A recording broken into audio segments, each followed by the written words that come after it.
जश्न ईद मिलादुन्नबी के मौके पर होने वाली बुराइयां, गुस्ताखियां और मुनकरात। ईद मिलादुन्नबी के क्या नुकसानात हैं?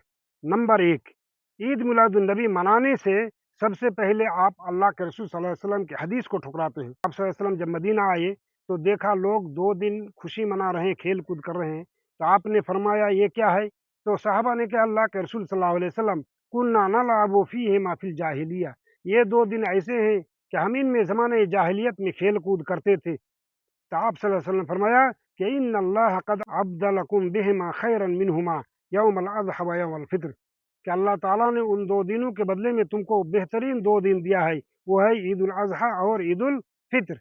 यानी आप सल्लल्लाहु अलैहि वसल्लम ने मुसलमानों के लिए 2 ईद मुकर्रर कर दिया। और इससे ये भी साबित होता है कि सिर्फ खेल कूद ही नहीं, बल्कि ईद ऐसी होनी चाहिए जिसमें आदमी खुशी भी मनाए और कोई चीज़ बर्बाद भी ना हो और लोगों को फ़ायदा हो। तो आप अगर गौर करेंगे तो पता चलेगा कि ईद उल फित्र में भी सबको खुशी होती है। आदमी सदका फित्र अदा करता है, गरीबों में तकसीम करता है और नमाज पढ़ के खुशी मनाता है।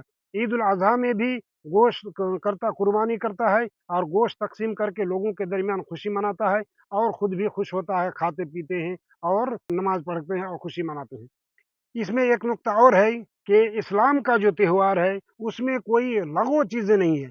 ऐसी चीज़ ना हो जिसमें रुपया पैसा बर्बाद हो, वक़्त बर्बाद हो। अब देखिए कि 2 रकात नमाज़ पढ़ते हैं ईद उल अज़हा में, ईद उल फित्र में, और उसके बाद सब अपना काम में या गोश्त करने में या दूसरे काम में मशगूल हो जाते हैं। लेकिन अफ़सोस ये है कि जो बिदअतें होती हैं, बिदअत में सुबह से शाम तक बल्कि रात तक पूरा ढोल तमाशा, रास्ता जाम करके पता नहीं कितने लोगों को तकलीफ होती है और कितनी परेशानियां होती हैं, कितने कारोबार ठप हो जाते हैं और कितनी हॉस्पिटल और कितनी चीज़ें परेशानी के का सामना करना पड़ता है और उसमें फ़ायदा कुछ नहीं है। उसमें सिर्फ रुपया पैसा पूरा का पूरा बर्बाद और ज़ाय होता है। जितना रुपया पैसा ये जश्न ईद मिलादुन्नबी के मौके पर लाइट में और दूसरी बुरे मुनकरात में बर्बाद होते हैं, अगर वो गरीबों में तकसीम किया जाए तो शायद हिंदुस्तान में कोई भी गरीब नहीं बचेगा, किसी भी मुआशरे में कोई गरीब नहीं बचेगा।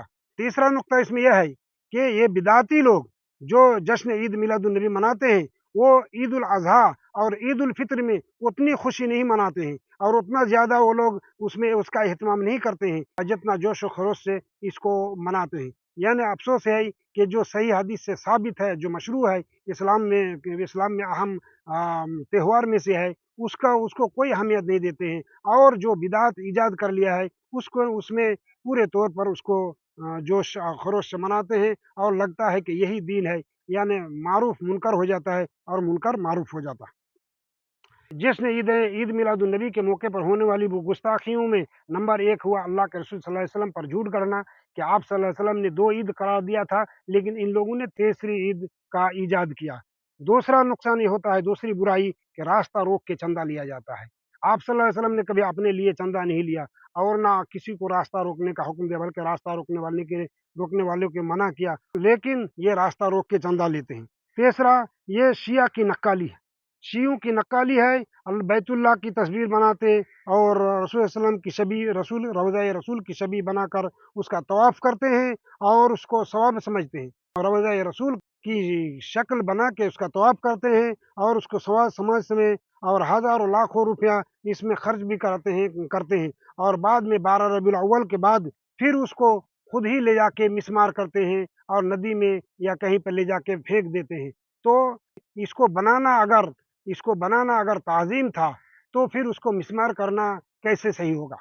और अगर इस मिस्मार करना सही है, उसको फेंकना सही है, तो फिर बनाना कैसे इसका सही होगा? इस्लाम में कोई ऐसी इबादत नहीं है कि बनाओ और फेंक दो। गोश्त करता है, खाता है, ऐसा नहीं कि ज़बह करके फेंक दे। चौथी बुराई है कव्वाली गाना। ढोल ढोल ताशा लेकर के और तालियां बजा कर के आप सल्लल्लाहु अलैहि वसल्लम का नाम लेकर के ढोल के साथ, ढोल की आवाज़ के साथ, बांसुरी की आवाज़ के साथ आपका नाम लिया जाता है और ये मुशरिकों की आदत है, तालियां बजाना, ढोल बजाना, बाजा बजाना, ये मुशरिकों की आदत है। मक्का में अल्लाह ताला ने फरमाया मा काना सलातुहुम इंदल बैति इल्ला मुकाअन व तस्दिया, बैतुल्लाह के नज़दीक उनकी इबादत है तालियां बजाना और सीटियां बजाना। तो ये मुशरिकों की इबादत है और आप सल्लल्लाहु अलैहि वसल्लम ने ढोल ताशा वगैरह बजाने से मना फरमाया। अब्दुल्लाह इब्न अब्बास की हदीस है, अल्लाह के रसूल सल्लल्लाहु अलैहि वसल्लम फरमाया کہ ان اللہ حرم علیکم الخمر والمیسر والقوبہ وقال کل مسکر حرام. آپ نے فرمایا کہ تمہارے اوپر اللہ تعالیٰ نے شراب، جوا اور ڈھول کو حرام کر دیا اور کہا ہر نشاور چیز حرام ہے. سنن ابی داؤد حدیث نمبر 3696 اور مسند احمد میں 2625.